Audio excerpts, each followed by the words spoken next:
Bonjour à tous, ici Stéphane Bonneau et bienvenue sur Goodberry. Goodberry Podcast, c'est une conversation avec des personnes inspirantes pour évoquer leur parcours, leur motivation, leur réussite. Et on évoque les anecdotes pour que chacun d'entre nous puisse retenir un conseil, une philosophie, voire une inspiration. Ces invités viennent d'horizons multiples comme le business, la culture ou le sport, avec toujours le Berry comme point commun. Cette semaine, j'ai l'immense plaisir de recevoir Jean-Yves Clément, créateur et directeur des Listomania. Poète, essayiste, éditeur, critique musical, animateur radio, conférencier, directeur artistique et créateur de festivals, Jean-Yves Clément a 1000 vies, mais une seule exigence, transmettre la culture. On ne se connaissait pas, mais assis sur 2 chaises dans la cour de la bergerie de la maison de George Sand, cette conversation à bâton rompu m'a beaucoup plu. D'une part parce qu'on a parlé de culture dans toutes ses formes, mais aussi parce que Jean-Yves manie l'humour et le second degré comme personne. Vous trouverez dans l'épisode une multitude de réflexions, citations ou traits d'esprit sans filtre vivifiants. Puisque nous étions chez Frédéric Chopin, vous pourrez, si vous êtes attentif, entendre quelques notes de la répétition de Claire Wang-Chi, pianiste de renom qui donnait son concert le soir même. On a parlé bien sûr d'édition, de Chopin et Liszt, de la critique, de littérature, mais on a évoqué aussi Jean-Claude Brialy, Nietzsche, l'intérêt de vieillir, Sheila, Yves Henry ou les Monty Python. C'est donc avec un immense plaisir que je vous embarque à la découverte de Jean-Yves Clément, un passeur de culture et d'élégance. Êtes-vous prêt à être curieux? Goodberry, c'est parti. Bonjour Jean-Yves. Bonjour. Je suis ravi de t'accueillir sur le podcast. Pareil, je suis ravi de parler sur ton podcast. À plusieurs titres, d'une part, parce que je sais qu'on va parler musique et littérature, et ça me réjouit. Ah, ça, c'est ma vie. Et la deuxième chose, c'est parce qu'on est à Nohant. Qui illustre cette union de la littérature et de la musique. Tu te rappelles la première fois que tu as découvert ce lieu? Oui, vaguement. Je crois que j'avais une quinzaine d'années. Je suis venu 2-3 fois à Nohant, sans me douter qu'un jour, je reprendrai la direction artistique, en 95 déjà, avec Yves Henry. On est un couple comme ça depuis, ça fera 30 ans l'an prochain quand même, ça s'arrose. Et donc j'avais une quinzaine d'années, je me souviens d'avoir écouté El Bacha, Abdelrahman El Bacha, qui est un grand pianiste qu'après j'ai eu le privilège d'engager. Mais avant, j'ai écouté Jean-Philippe Collard et Michel Béroff à 2 pianos ici. Mais je suis venu plusieurs fois quand j'avais une quinzaine d'années, même une fois en quart, parce que moi je suis berruyer, je suis de Bourges, je suis né à Bourges. Donc je venais à Nohant un peu en pèlerinage comme ça, en tant que jeune déjà passionné par le romantisme et le piano, de Chopin en particulier. Donc je me souviens de ça, oui. Et je venais grâce à mon ami décédé depuis, accordeur, grand loueur de piano à Châteauroux, Jean-Louis Nouvel. On était très amis tous les deux. On se connaissait moi, il était plus âgé que moi, mais moi, depuis que j'avais 17 ans, j'ai connu Jean-Louis. Il est venu accorder mon piano un jour à Bourges. Et c'est par Jean-Louis que je suis arrivé dans l'ambiance de Nohant, l'ambiance de Jean-François Casala à l'époque, et de cet entourage qui après m'a pris sous son aile, quoi. Et comment tu te retrouves dans l'organisation du festival plus tard?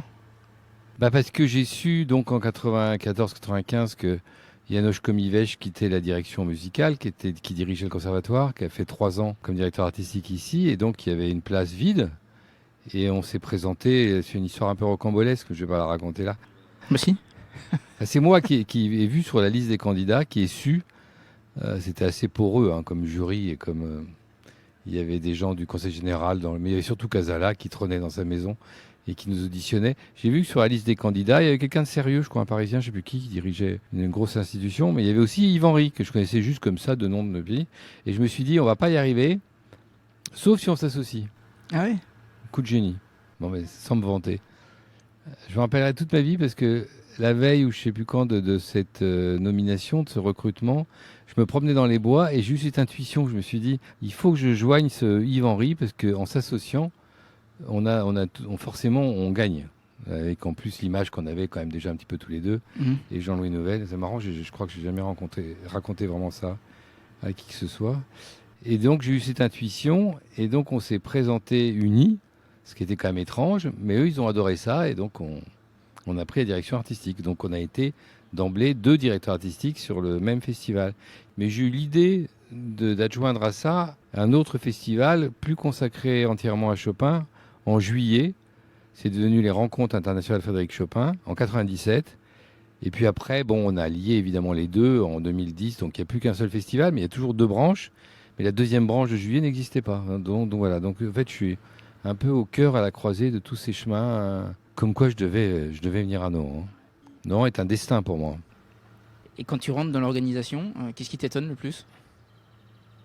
Je me sens très intimidé et plein de gratitude d'avoir la responsabilité mais qui était pourtant assez modeste à l'époque, enfin, très prestigieux parce que des grands noms sont venus à Nohant, aussi des noms de la littérature d'ailleurs et du théâtre. Mais il n'y avait que 3 week-ends de musique. Donc on a augmenté tout en quantité, en événements littéraires, en spectacles littéraires aussi, je l'ai dit. Après, il y a eu Jean-Claude Brialy, qui était un ami et qui a été 10 ans le président d'honneur. Donc ça a permis de faire des relations, de faire des rencontres qui ont étoffé tout ça. Et puis je te dis, après, il y a eu le Juillet en plus. Donc aujourd'hui, c'est une grosse entité. Au départ, c'était juste les fêtes romantiques. C'était 3 week-ends, un très bourgeois en fait, autour de Chopin. Voilà. Quand tu es à Bourges, toi, petit, tu veux faire quoi?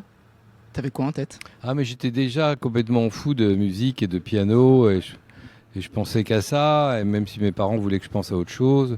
J'ai fait un bac scientifique par une erreur totale. Et tout de suite, je me suis orienté vers la musicologie. Et comme la musicologie, ça m'a vite gonflé, que j'y retrouvais pas la pensée que j'avais déjà sur la musique, je suis allé en philosophie. Grâce à Nietzsche que j'ai lu, j'ai découvert qu'il y avait enfin un philosophe, quelqu'un qui écrivait, qui pensait sérieusement sur la musique. Donc par Nietzsche, je suis allé faire des études de philosophie à Tours pendant assez longtemps, jusqu'au bout presque. Je me suis inscrit en thèse, puis après je me suis barré d'ailleurs. Voilà, Chopin, Nietzsche, c'est les Frédéric, c'était la Saint-Frédéric le 18 juillet. Et pour moi, c'est mes deux Frédéric, Chopin et Nietzsche. D'ailleurs, Nietzsche aimait beaucoup Chopin. Donc tu vois, ça c'est une autre voie. Mais c'est par tout ça que j'ai continué à faire de la musique, de la musicologie, et de la pensée de la musique, surtout en faisant philo. Mais la philo m'a pas du tout aidé à penser la musique, ça je l'ai pensé tout seul. En France, il n'y a pas de pensée sur la musique, enfin c'est un autre sujet. Pourtant, je suis né à Bourges, qui est la ville de Yankelevitch, qui est l'autre penseur avec moi, si j'ose dire, qui a écrit sur la musique. Donc ça aussi, c'est un signe assez... Et pianiste, musicien, quelqu'un d'extraordinaire, Yankelevitch. Et si tu pouvais traduire facilement la pensée de Nietzsche par rapport à la musique, ça serait quoi? Il en fait le cœur de sa pensée propre déjà. Sans musique, il n'y aurait pas de philosophie de Nietzsche telle qu'on la connaît, ça c'est impossible. Il est avant tout musicien, il le dit souvent, beaucoup, énormément. C'est pas que la relation à Wagner, c'est plein de choses. Il est pianiste, même compositeur, un peu amateur, mais compositeur. Il met la musique tout en haut des arts et même tout en haut de la pensée, d'une certaine manière, ce qui est très neuf dans la philosophie. Parce qu'avant, Kant et tout le reste, on déconsidère complètement la musique. Donc il lui redonne une puissance en dégageant ces deux axes extraordinaires, l'apollinien et le dionysiaque, là, dans la naissance de la tragédie. Enfin, ça serait un peu compliqué, mais il y a beaucoup de passages de son œuvre où il parle nommément des compositeurs. Chopin, je l'ai dit, Mendelssohn, Bach, Mozart. Il y a l'œuvre de Nietzsche est truffée de musique, mais son style est à voir avec la musique. Ce que je te disais, c'est que je reviens de vacances et j'ai lu Le Retour de Majorque. Ah, ça, c'est moi qui l'ai écrit, c'est pas Nietzsche. Qui t'a écrit. Je me posais une question, est-ce qu'on peut écrire sur la musique? Ah bah ça, c'est tout tu dis ça à un gars qui a beaucoup écrit sur la musique, donc c'est mon défi et ma gageure de me demander comment on peut écrire sur la musique en se mettant un peu, en essayant de se mettre à son niveau, sans pour autant employer un jargon musicologique, en poétisant la musique et en faisant de la littérature sur la musique. Moi, je crois qu'on peut le faire. Moi, je crois que je sais à ma façon le faire. Je le fais à d'autres endroits. Je suis critique à diapason. Ça, je le fais aussi nommément sous l'angle de la critique. Mais c'est un défi extrême. C'est le mien et le Retour de Majorque se veut totalement dans c'est même ce que j'ai écrit de plus achevé et de plus concentré sur cette alliance impossible des mots et de la musique. Et j'en parle, c'est un livre qui a plein de tiroirs et de mises en abîme. C'est pas juste un faux journal de Chopin qui revient de Majorque. En fait, il y a plein de choses et il y a même des aphorismes à la fin. Il y a tout ce côté qui me vient de Nietzsche. D'écrire court et dense et d'être économe. Ça, pour moi, c'est comme ça qu'on doit écrire sur la musique.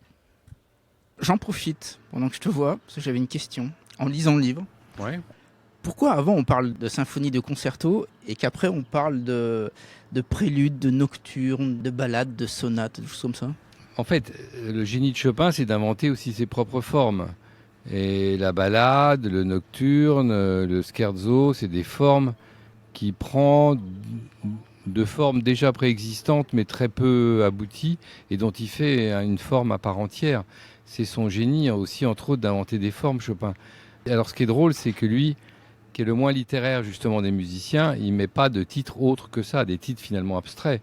Nocturne, Bon, Mazurka, valse, encore c'est des danses, mais nocturne, ballade, scherzo, ça reste des titres très abstraits, oui. Mais ça, ce serait compliqué de te dire comment il fait évoluer toutes ces formes, comment il les invente.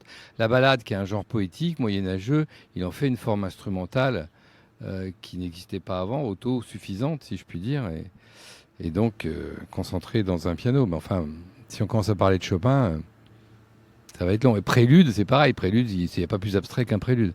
Alors, il prend ça chez Bach, mais chez Bach, il y a toujours un prélude. Prélude précède toujours une fugue.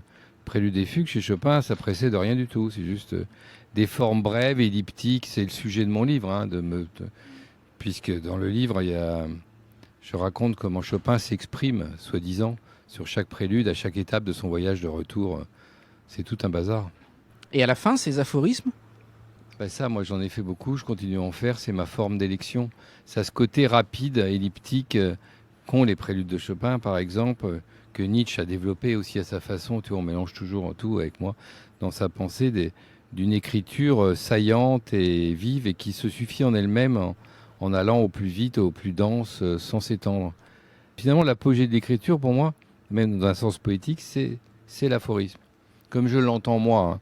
Pas comme souvent j'en lis qui ressemblent plus à des boutades ou à des mots d'esprit quelconques. Des mots d'esprit, ouais. Mais l'aphorisme, c'est une vraie tradition depuis. Et puis nous, en France, les moralistes, il y a toute une chaîne comme ça de faiseurs d'aphorismes du 16e, 17e, 18e.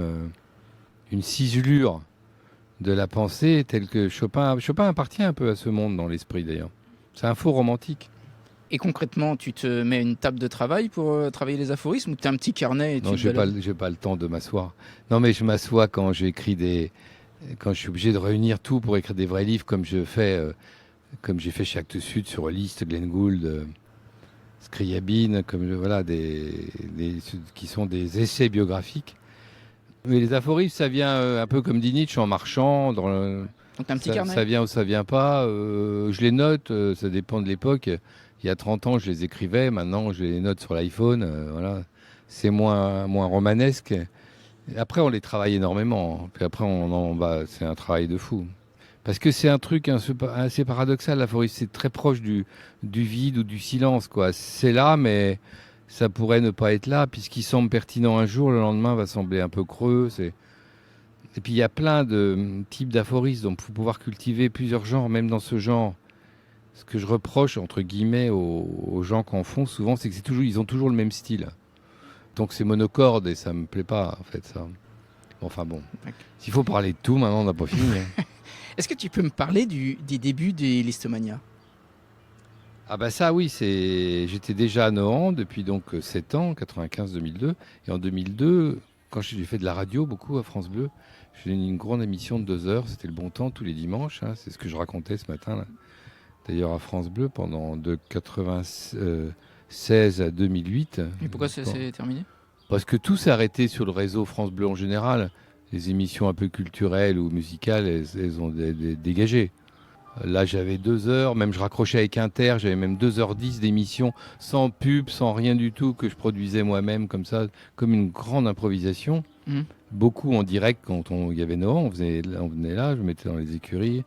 J'ai interviewé François Cluzet, Brialy, bien sûr, tout ça, c'était super vivant et marrant. Mais ce type de radio a disparu quand moi j'ai arrêté. En fait, ça s'arrêtait, donc c'est très bien tombé. Je chantais que... Et ils ont parachuté des produits commerciaux de Paris, donc il n'y a plus. J'étais le dernier sur le réseau des 40 stations de France Bleu à avoir ce type d'émission en toute liberté, et sur la musique, il n'y avait personne d'autre.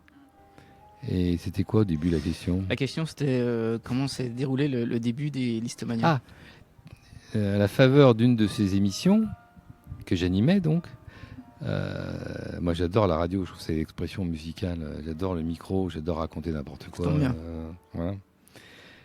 Et j'avais invité mon ami décédé il y a peu, Sylvie Delegmoins, qui a beaucoup écrit sur George Sand, les étés elle a été la première à écrire un livre conséquent, que d'ailleurs j'ai republié au passeur. J'ai les hôtes de George Sand à Nohant. D'accord.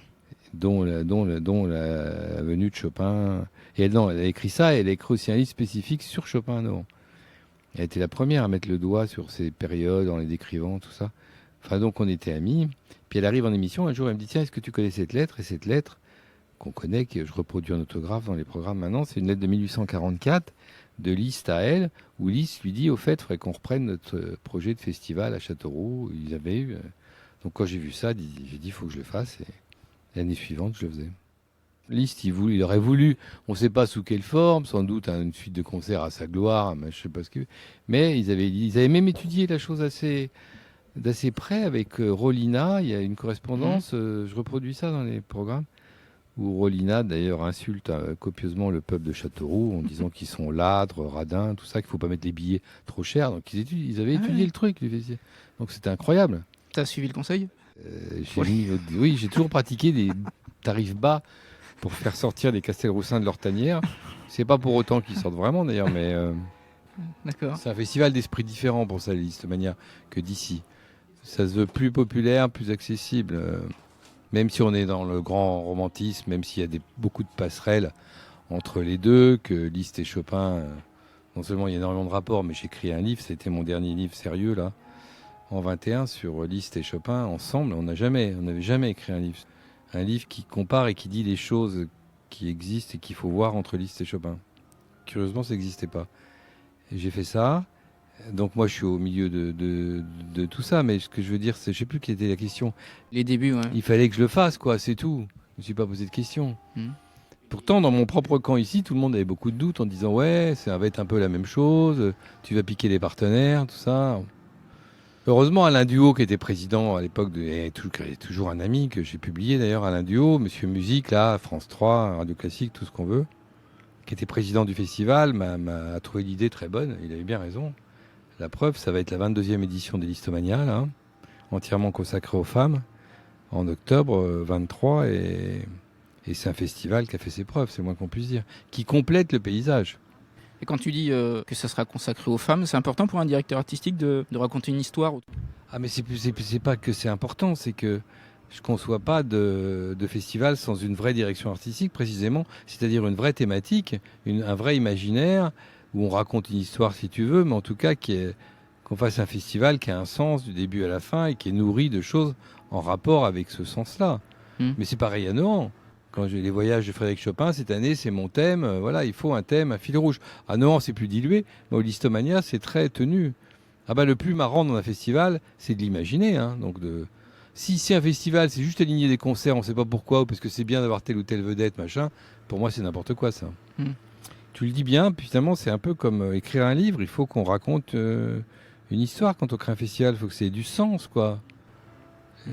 Et pour Liszt, il y a tellement de thématiques possibles, imaginables jusqu'en 2073 qu'il ne faut pas se gêner. Autant Chopin, c'est plus vicieux, c'est compliqué, parce que l'œuvre de Chopin est vraiment close sur elle-même, elle est vraiment réduite à elle-même. Mais chez Liszt, il y a 1000 rapports avec tout le monde, avec aujourd'hui encore, donc c'est très très facile de faire des thématiques. Tu découvres Liszt après Chopin? Ouais, plutôt, oui. Oui, c'est moins directement accessible et c'est venu plus tard aussi pour moi, oui. Et pour revenir à la programmation, on programme ce que l'on aime? Non, pas seulement. Non, on peut pas. Non, si on faisait un festival avec seulement ce qu'on aime, on ferait 2-3 éditions, ce serait terminé. Non, il faut être curieux d'autre chose, il faut penser quand même au public, il faut penser aux médias. Puis quand on a un thème, ça veut dire des fois, il faut inviter des gens aussi en fonction du thème. C'est pas forcément des gens qu'on idolâtre, mais ils ont leur place. Non, c'est compliqué comme question. En principe, on n'engage pas des gens qu'on n'aime pas. Mais bon, si on est obligé, ça peut arriver. Il ne faut pas penser qu'à soi, c'est pas ça non plus l'idée. Hein. Ouais. Encore une fois. J'avais une question, comme j'ai un spécialiste. Du temps de Liszt ou Chopin, Liszt, il jouait que du Liszt ou il pouvait jouer du Chopin en concert? Non, mais ça, c'est une bonne question. Ça fait partie de mes préoccupations qui sont dans le livre où je les oppose, où je les confronte. Liszt et Chopin n'ont rien à voir. Chopin n'est pas un pianiste de concert. Il a fait 20 ou 30 concerts, même pas dans sa vie, toujours effrayé, plutôt dans les salons. Il n'a rien inventé du concert moderne. Là-dessus, c'est pas du tout c'est pas un concertiste. un homme d'estrade. Liszt, c'est exactement le contraire. Il a tout inventé. C'est la première des rockstars. Il a inventé le grand concert, le récital, le festival. Donc, c'était quoi la question d'ailleurs? C'est si Liszt jouait Chopin. Donc Liszt, voilà, merci, pardon. Chopin jouait Chopin ou à la limite Mozart ou des trucs de son temps, mais pas grand-chose. Liszt, il a voulu se servir du concert pour jouer tout le monde et emmener tout le monde dans le piano. C'est pour ça qu'il les a transcrits, aussi bien les symphonies de Beethoven. Il a transcrit 2 ou 3 symphonies de Beethoven à Nohant, 5, 6, 7, pour piano seul, Liszt par exemple. Et des leaders de Schubert, ici, il a transcrit le monde entier. Le propos de Liszt, c'est d'emmener l'univers dans son piano. Chopin, il n'en a rien à faire de ses préoccupations esthético-philosophiques, c'est d'autres mondes. On les rapproche souvent, mais c'est 2 opposés parfaits. Ils ont qu'un piano en commun, et encore, c'est pas le même du tout. Donc, Est-ce que tu as eu des mentors, toi, dans ton parcours? mes mentors, ils sont plutôt morts. C'est Chopin, Liszt, Nietzsche, George Sand. C'est eux mes mentors. Des mentors vivants, dans la musique, la philosophie ou la littérature, si c'est ça la question. Ouais, c'est ça, ouais. Non, j'ai eu un prof de philosophie, Jean-François Marquet, à Tours, qui m'a beaucoup marqué, sans jeu de mots, qui était un gars assez formidable. J'ai regretté de ne pas connaître plus après. Il avait connu mon premier livre d'aphorismes d'ailleurs. Et Jean-François Marquet, il était incroyable parce que justement, il avait cette capacité en cours. C'était un prof assez éminent, publié chez Gallimard, tout ça. Il enseignait donc à François Rabelais à Tours. Il avait la capacité d'associer tout. C'était pas des cours de philo avec un jargon comme ça, l'entre-soi, rien à voir. Il parlait avec des mots normaux et dans ses propos, il y avait aussi bien Proust, Chopin, machin. Pour lui, la philosophie, c'était un tout. Et ça, je lui dois cette façon de voir le monde très ouverte et très en association. Donc c'était un sacré prof, un sacré bonhomme, Jean-François Marquet. À la limite, sans qu'il l'ait su vraiment, ça a été peut-être un mentor. Mais sinon, peut-être si on veut, André Tubeuf, qui était un ami jusqu'au bout, qui est mort très âgé il y a 2 ans, que j'ai publié, et qui est un monsieur qui a renouvelé la critique musicale, prof de philo, justement, à Strasbourg, en même temps que devenu un grand critique, écrivain sur la musique à Paris, mais quelqu'un qui justement écrivait pas comme les autres. Et moi, je l'ai lu avant de le connaître personnellement. André Tubeuf est une sorte de mentor, oui, comme il l'a été pour d'autres. Tu me fais penser à de ces trucs. Et donc, tu fais musicologie. Ouais. Et après, musicologie en philo. Et après, qu'est-ce qui se passe? Après, je suis directeur artistique de festival. Après, je rentre un peu. J'ai fait de l'édition à Bourges. J'ai oublié de te dire, j'avais créé une maison d'édition à Bourges. Oui, très jeune, oui. 25 ans, 26 ans. Amor Fati, une devise nietzschéenne. En fait, j'ai fait 2-3 livres intéressants. C'est quoi Amor Fati. C'est Amour du destin. C'est une devise stoïcienne. C'est le nom de ma maison d'édition à Bourges. Amor Fati, c'est une devise nietzschéenne qui est très claire, qui veut dire qu'il faut aimer les choses comme elles arrivent, non pas par résignation, mais par acceptation du réel tel qu'il est. C'est tout ce que ça veut dire, Amor Fati, l'amour de ce qui est, de ce qui devient, sans résignation de type chrétien ou autre, parce que chez Nietzsche, il y a toujours des arrière-pensées comme ça. C'est une devise stoïcienne. Et ça, c'est devenu une collection au Cherche-Midi, parce qu'après, j'ai rencontré les éditions du Cherche-Midi, au moment où j'ai publié une suite du Grand Maulne. Je ne peux pas tout raconter, parce que mon destin est lié aussi beaucoup à la famille d'Alain Fournier. Avant George Sand, j'ai rencontré Alain Fournier, un mort aussi. Sa famille, enfin bref, j'étais amené à publier. Je l'ai republié en poche d'ailleurs au Passeur depuis. Au Cherche-Midi, ça a atterri au Cherche-Midi, les esquisses d'un second roman que voulait écrire Alain Fournier, que Alain Rivière, son neveu, m'a remis en main propre. Et là, à Bourges, j'ai compris que je ne pouvais pas en rester à ma petite maison d'édition locale. Il fallait que je passe Donc j'ai rencontré les éditions du Cherche-Midi. Ce livre a paru là-bas et j'ai fait d'autres choses avec eux. Et il y a toujours une collection Amor Fati au Cherche-Midi. D'accord, ok. C'est comme ça que j'ai rencontré l'édition. Parce que moi, je suis écrivain, je suis tout ce que je te raconte, là, un peu tout mêlé, mais je suis éditeur, depuis toujours en fait. L'éditeur du Passeur, c'est ça? Oui, j'ai créé la maison d'édition Le Passeur en 2013. Qui est une édition parisienne. Oui, qui est installée rue du Dragon, en plein Saint-Germain-des-Prés. Et pourquoi Paris? Pas parce que l'édition, ça se passe à Paris. Je suis un éditeur, oui, parisien, dans le sens... Cela dit, je viens de republier, on a beaucoup parlé, j'ai une page dans Le Monde, une demi-page dans Télérama, Raymond de Vincent, là, Campagne, c'est tout un événement. Et c'est un écrivain local qu'on avait oublié, qui est génial. Je profite quand même de mon côté éditeur parisien pour republier des choses. J'ai publié beaucoup de correspondances de George Sand, dont 400 lettres inédites en janvier dernier, là, donc je suis très dans le... non seulement j'oublie pas mes racines, mais je les célèbre. Tu comprends? Mais quand on est éditeur aujourd'hui, on est parisien. Enfin, je veux dire, quand on s'entend sur le mot éditeur. Tiens, j'avais une question pour rebondir. Alors ça part un peu dans tous les sens, hein, tu m'excuses, mais Ça, c'est ce que j'aime. quelle est la différence entre gérer un festival à deux avec Yves-Henri ici et tout seul au Listomania? Ah oui, c'est une bonne question.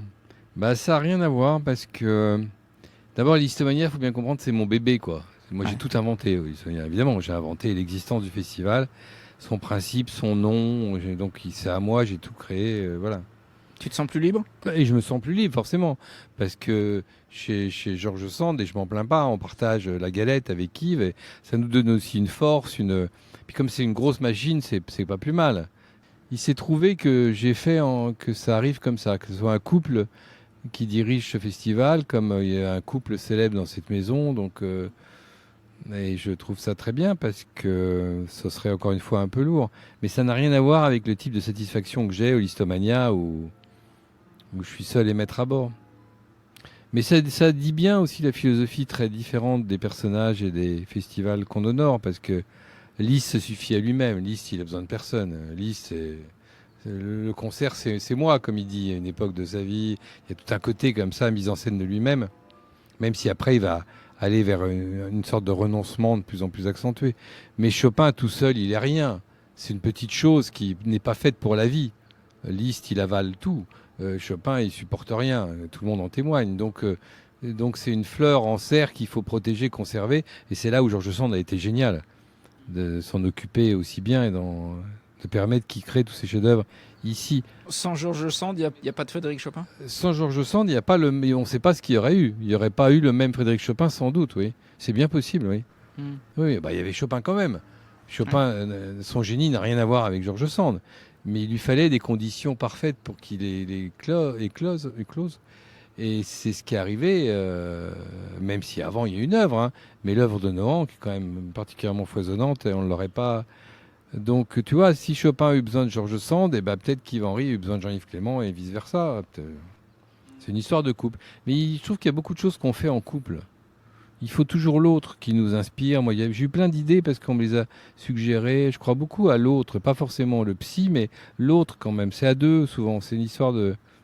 Mais même l'inspiration des Listomania, elle m'est pas venue tout seul, tu vois, par exemple. C'est l'écrivain Sylvie de Ligmoins qui m'a fait part de cette lettre, qui est aux États-Unis d'ailleurs. C'est très touchant, tu vois, et c'est très cohérent aussi pour moi, parce que c'est une lettre de 1844, mai 1844, où Liszt écrit à Georges Sand. Dans la lettre, il y a d'autres trucs. À la fin... Le père de Chopin venait de mourir, tu vois, donc on est vraiment dans le sujet. Et en post-scriptum, Liszt, il dit dites à Chopin la vive part que je prends à son chagrin. Une phrase comme ça, très classe, très gentille pour ses condoléances à Chopin, même si à l'époque ils étaient un peu plus distants. Et donc c'est une lettre riche de sens pour moi. Hein. Et il y a ce côté, allez, on va faire un festival à Châteauroux. Quand voulais-tu que moi je réponde pas à l'appel? Impossible. Et sur Liszt ou Chopin, est-ce que tu apprends toujours des choses? Sur les génies, on apprend toujours des choses. De toute façon, surtout les grands musiciens. J'ai l'impression d'en apprendre tout le temps, tous les jours, ou d'en découvrir. D'abord, l'œuvre est tellement gigantesque et protéiforme chez Liszt qu'on découvre même des œuvres, des trucs, des aspects. T'as pas tout écouté? Même pas. Il y a toujours des choses, oui, parce que il doit y avoir tout confondu, il doit y avoir 1400, 1500 pages quand même. Donc, des choses plus mineures, bien sûr. Même, tu vois, des choses qu'on ignore. Il y a 80 leaders, il y a des choses... Tu sais, écouter une musique comme là, on entend la Claire Wanchi là, qui répète. À chaque fois que tu la réécoutes, tu es dans un état différent. L'interprète est différent ou sa vision est différente. Donc, c'est tout le temps neuf. Donc, découvrir en musique, ça fait partie de l'écoute. À chaque fois que tu écoutes, en fait, tu réécoutes en musique. Donc, avoir des idées arrêtées, ça n'a pas de sens puisque ça bouge tout le temps. La musique, elle existe que quand elle apparaît. Et comme elle apparaît jamais deux fois de la même manière, déjà... Alors souvent, j'écoute des œuvres de Chopin à Liszt, pour répondre à ta question, qui me font penser à d'autres choses. À dire, ah, ça, c'était... Mais souvent, à des références. Ça, c'était chez Beethoven, c'était chez machin, c'était chez truc. Ou ça annonce Ravel, Debussy. Tout le temps, ça m'arrive. Donc, le neuf, c'est tout le temps. De toute façon, la vie, ça doit être tout le temps neuf. C'est l'intérêt de vieillir, parce que vieillir a un intérêt. La vieillesse, c'est pas un naufrage, comme disait... cet imbécile de Gaulle, qui là en tout cas était imbécile. C'est une phrase, je trouve, tout à fait mortifère et imbécile. Comme disait Rubinstein, Arthur Rubinstein, le grand pianiste et très grand chopinien, qui est venu là en 71, il fait partie des grands interprètes de légende qui sont venus à Nohant. Il dit cette phrase, il dit « j'ai pas le temps de vieillir ». Je trouve ça génial, c'est comme ça. Quand on est actif, qu'on fait des choses, ça veut dire quoi vieillir? On n'a pas dans... C'est une nécessité, et c'est une nécessité qui est pour nous, parce que c'est une nécessité créatrice. Est-ce qu'il y a un moment marquant du festival? Bon, on a eu vraiment des grands noms, donc ils ont chacun... Puis on a fait des choses avec des comédiens, des comédiennes. Je me rappelle quand Brialy montait des petites choses de Musset ici. Je me rappelle bien de la présence vivante de Jean-Claude Brialy. Pour moi, c'était vraiment un ami et quelqu'un de vivifiant. Justement, quelqu'un comme Rubinstein qui vieillissait pas pour rien, qui vieillissait pour faire comme Liszt, c'est-à-dire aussi aider les autres, aider les jeunes et faire connaître les choses. Enfin, on n'est pas là pour glander ou se plaindre ou s'enrichir et rien foutre. On est là pour transmettre. Ça, je crois, moi. Que ce soit un festival, un livre, à la radio, je sais pas où, on est là pour transmettre quelque chose. Les artistes, les musiciens, ils transmettent. Liszt, sa volonté, c'était que ça, que transmettre. Chopin, il s'en fichait un peu. Mais on s'en fout, il y a son génie. Donc, non, mais tu vois, il était plus clos, mais ça n'a aucune importance. Mais sinon, on transmet. La maison d'édition aussi, c'est pour transmettre? Oui, bien sûr. Ouais. Bah, et Le Passeur, ton avis, Oui, c'est quoi? oui. C'est un bon nom, ça. Oui, Alors, quand j'ai fait ça, en 2012, d'abord, c'était génial que le nom soit pas pris. Mais depuis, on est tous des passeurs, on est tous... le nom est devenu un peu tarte à la crème, mais il faut l'être vraiment, passeur, en tout cas. Ah oui, un petit logo.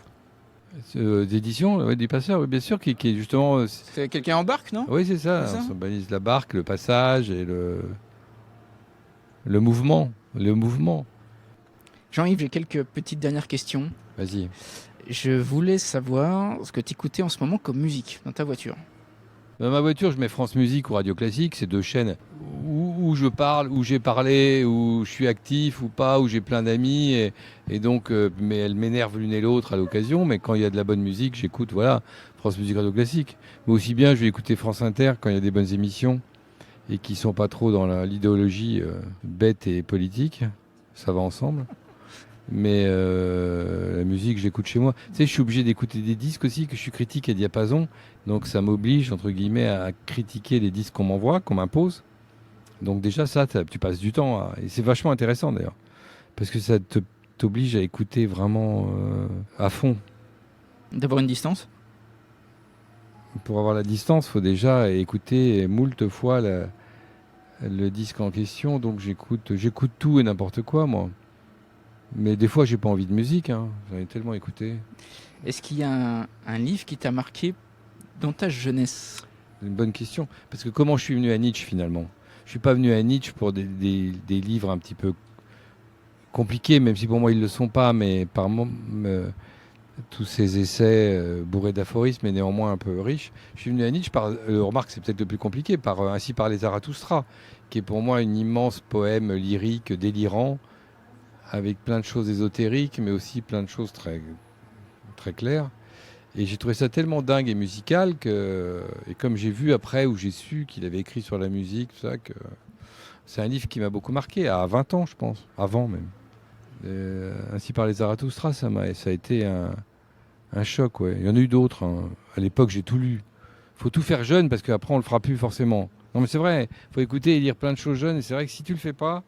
Moi, je sais, je me suis tapé tout Camus, tout Sartre, tout Gide dans ma vingtaine, et ça m'a passionné. Maintenant, aujourd'hui, j'ai plus envie de les relire, sauf exception, où ça me tombe des mains, où ça m'embête. Mais ça a été des passages. J'ai pas forcément envie de relire tout ça. Oui. Ça a été des passages. J'aime autant lire des choses que j'ai pas lues. Relire. Le problème de la jeunesse, c'est qu'on surestime un peu tout, donc après, on est un peu déçu. Bon, dans ce que j'ai cité, il y a... Par exemple, les nourritures terrestres de Gide, je me rappelle quand j'ai essayé de relire ça il y a quelques années, là, j'ai trouvé ça tellement affecté, tellement gnangnan. C'est un peu du Nietzsche de brasserie. C'est très début de siècle. J'ai dit, mais c'est quoi ça? 20 ans, j'adorais, parce que c'était quand même très vivifiant. C'est pas grave. Après, on n'a pas le même sens critique. L'intérêt de vieillir, c'est d'acquérir un sens critique. Parce que la critique, on a beau critiquer la critique, moi je trouve qu'il n'y a rien de plus important. Quand tu l'as fait sérieusement, professionnellement, on ne peut pas vivre dans un monde sans critique. Si on se met à dire il faut plus critiquer personne, moi des fois on me dit à diapason homme, à quoi ça sert de critiquer? Mais ça sert à tout. De toute façon, pour évoluer, il faut se critiquer soi-même. Tout n'est qu'une succession de critiques. Je comprends pas cette histoire-là. D'ailleurs, les compositeurs ont tous été des grands critiques eux-mêmes. Mais pour ça, faut lire, faut se cultiver, faut évoluer, faut comparer. Mais voilà, c'est l'art de la comparaison. En musique, on fait que ça. Parce que si tu compares rien, tu vis comme un animal à 15 ans que tu veux absolument être fermé à tout machin. Tu auras toujours l'impression que Sheila, ça vaut Brahms, tu vois. Mais moi, je suis pas d'accord avec ça. Sheila, ça vaut pas Brahms. Je peux avoir du respect pour Sheila. J'allais dire Dieu et son âme, elle n'a même pas son âme, en plus elle est fort vivante. Ça. Mais je veux dire, et n'importe qui, ça m'est égal surtout, mais pas me raconter que tout se vaut. Ça, tout ce qui se vaut, ça donne des époques qu'on est en train de connaître de décadence et de fin de civilisation. C'est surtout ça que je crains. Tu penses qu'il y a une décadence? Je pense qu'on est même après la décadence, on est presque sur la planète des singes, oui, je pense que ça va très très mal, oui. Il y a une sacrée décadence, mais depuis un moment, oui. Tu n'es pas optimiste? Bah, il n'y a pas lieu de l'être. Mon optimisme, il est dans l'idée que de toute façon, tout doit se renouveler, arriver à quelque chose où ça bascule et on repart dans un monde neuf. Mais pour l'instant, on n'est pas dans un monde neuf, on est dans un monde manifestement usé. Les valeurs sont usées. Le monde est épuisé. Nietzsche, là-dessus, ça dépasse ses espérances ou ses désespérances les plus vives. Le monde dans lequel on vit, là, c'est l'horreur. Tu penses que vivre au 19e siècle, ici, c'était mieux qu'aujourd'hui? Moi, personnellement, qui me sens un homme du 19e siècle, ça m'aurait beaucoup plus convenu, de toute façon, bien sûr. Bah oui, parce que c'est un monde où l'art avait une place très importante. Même si elle était sans doute pas pour tout le monde. Après, bon, on peut pas venir en arrière. Mais il était quand même sacralisé un peu, tu vois, quelque part. Oui, mais peut-être pour 1% de la population. Ah, bah, je sais rien, non, peut-être plus que ça. Pas sûr. Je pense qu'on respectait quand même les artistes, de toute façon. Quand on les lit dans ces époques, ils avaient une certaine belle vie. C'était la folie de leur jeunesse aussi. Puisqu'on parle de ça, on pense souvent que ces créateurs, les romantiques, étaient des vieux barbus. Mais il faut rappeler que c'était des jeunes gens qui faisaient la fête. Hein. On parle de génies qui avaient une vingtaine d'années. Les génies. Hein.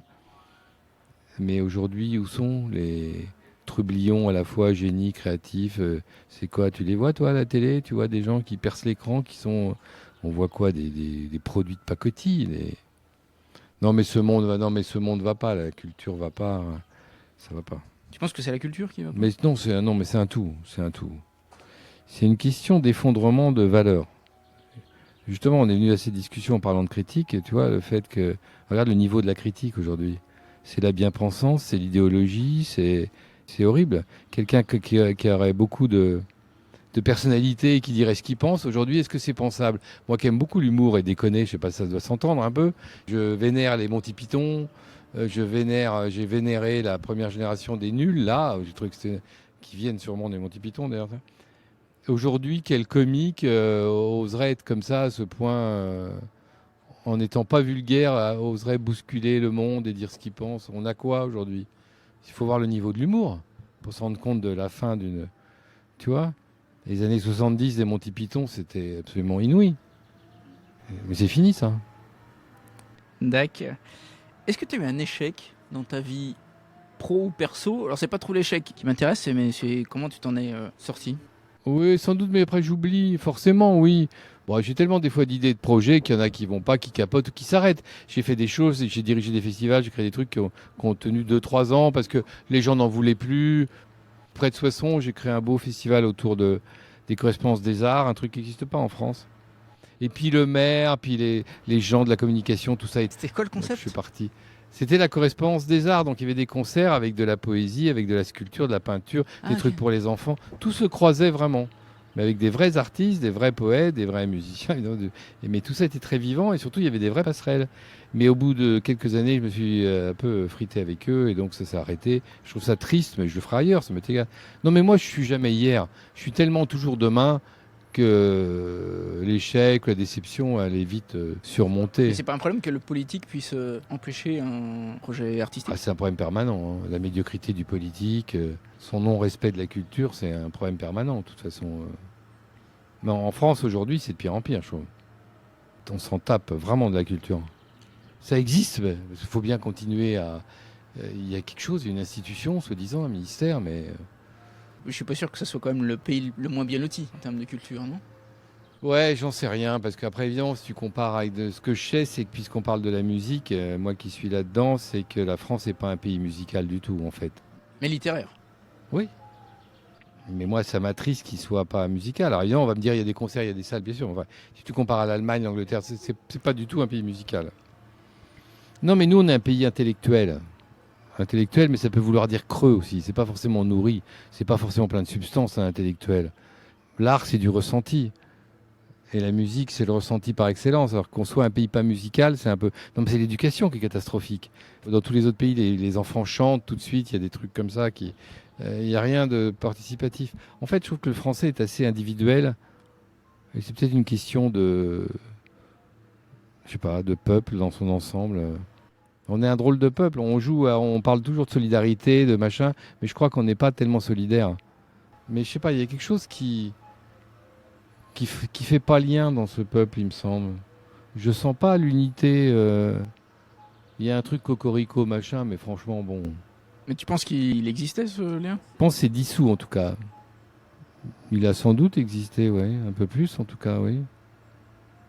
Mais bah, oui, même aux époques, mais de toute façon, il faut peut-être une révolution, hein.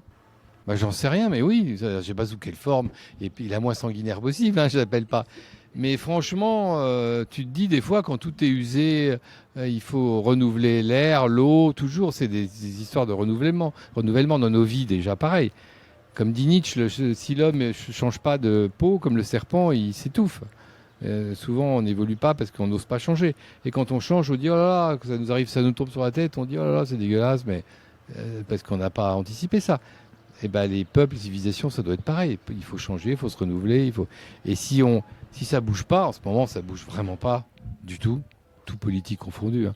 C'est vraiment d'une inertie médiocre, insurmontable. Hein.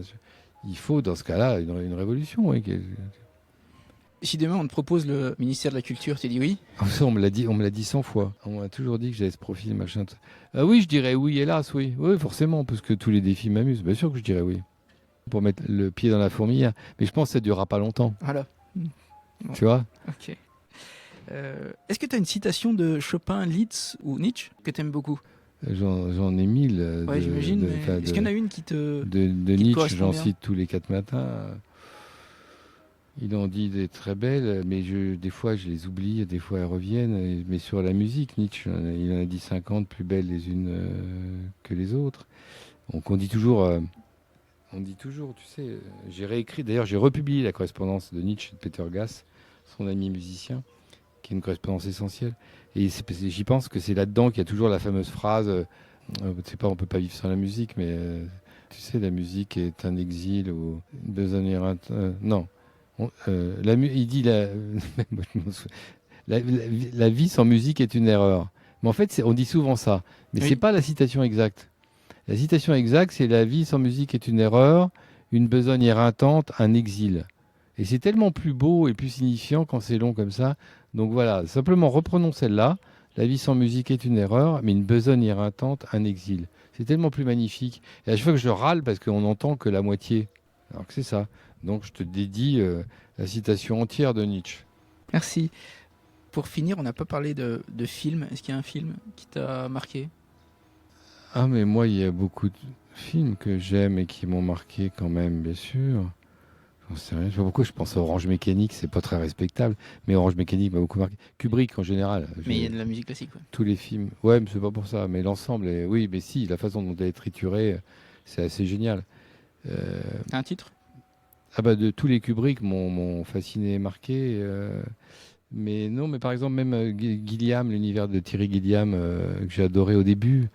Et Brésil m'a beaucoup marqué. Par exemple, je me souviens, j'étais sur les Champs-Élysées. Je sais pas ce que je fichais là.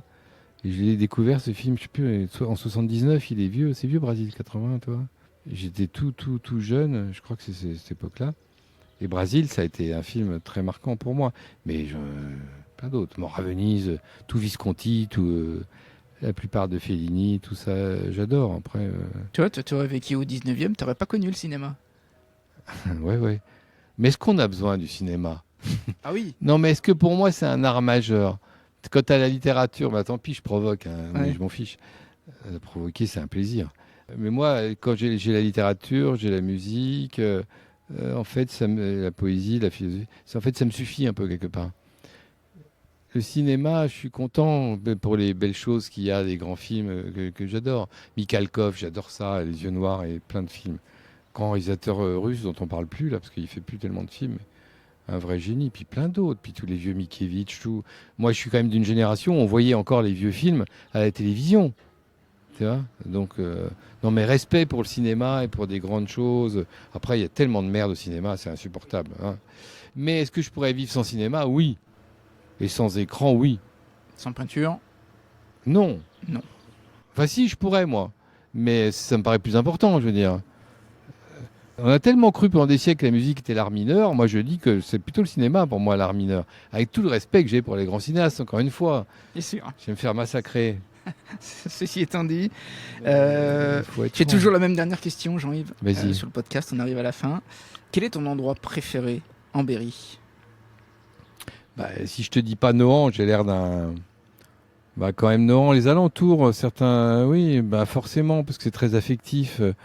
La Vallée Noire, mais tu vois, la Vallée Noire, pas du côté Nohant, parce qu'ils ont tout ravagé, ces cochons-là. Ils ont détruit les haies, là-bas, à côté de Nohant, tout est plat, là. Mais tu fais 10 km vers Ardentes, et là, vers Mer-sur-Indre, autour, là, tu as la vraie Vallée Noire, avec une vue incroyable qui est conservée. Et ça, pour moi, il y a une magie intense qui m'est très proche. C'est un peu ma jeunesse, mon adolescence, c'est ma venue à Nohant, même si je suis de Bourges. Je vais pas dire que mes paysages, ils sont dans le Cher, ils sont plutôt dans l'Indre. Et plutôt là. Mais il y a tellement de choses merveilleuses dans l'Indre. C'est vrai, hein, Argenton, la Brenne, c'est incroyable. C'est un département fleuve, en fait. Tellement immense et varié. Je ne comprends pas, on me dit entité Berry, mais c'est du pipeau, le Berry. Ah, je vais faire des... Non, mais quand tu penses que c'est l'alliance du Cher et de l'Indre, qui n'ont absolument rien à voir, et de paysages qui vont de la Sologne à la Brenne, expliquez-moi où est l'unité.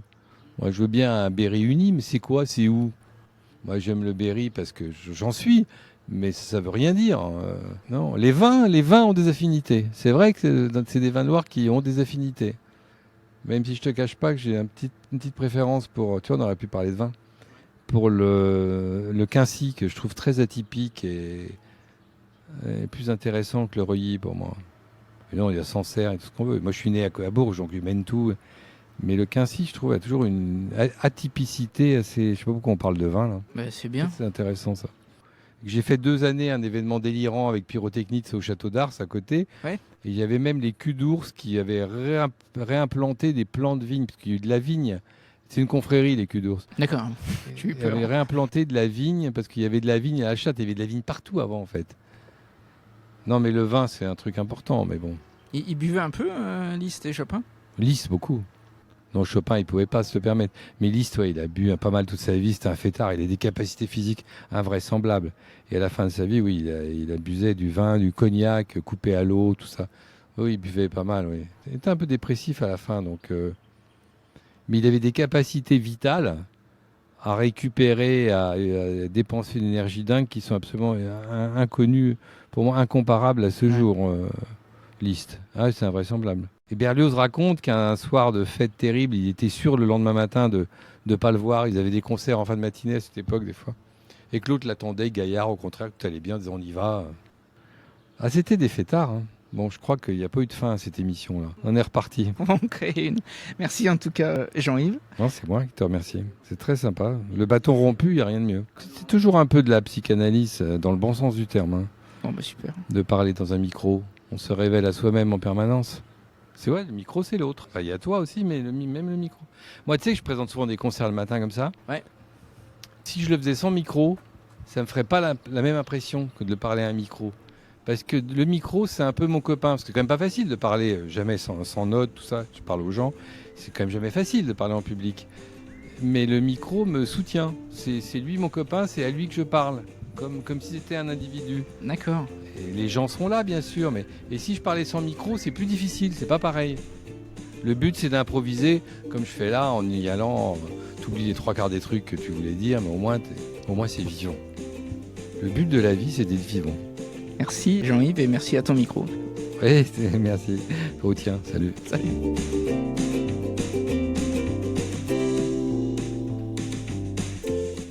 Hello, j'espère que cette belle conversation vous a plu. Je vous invite à lire les livres de Jean-Yves Clément, dont le dernier Retour de Majorque est très inspiré.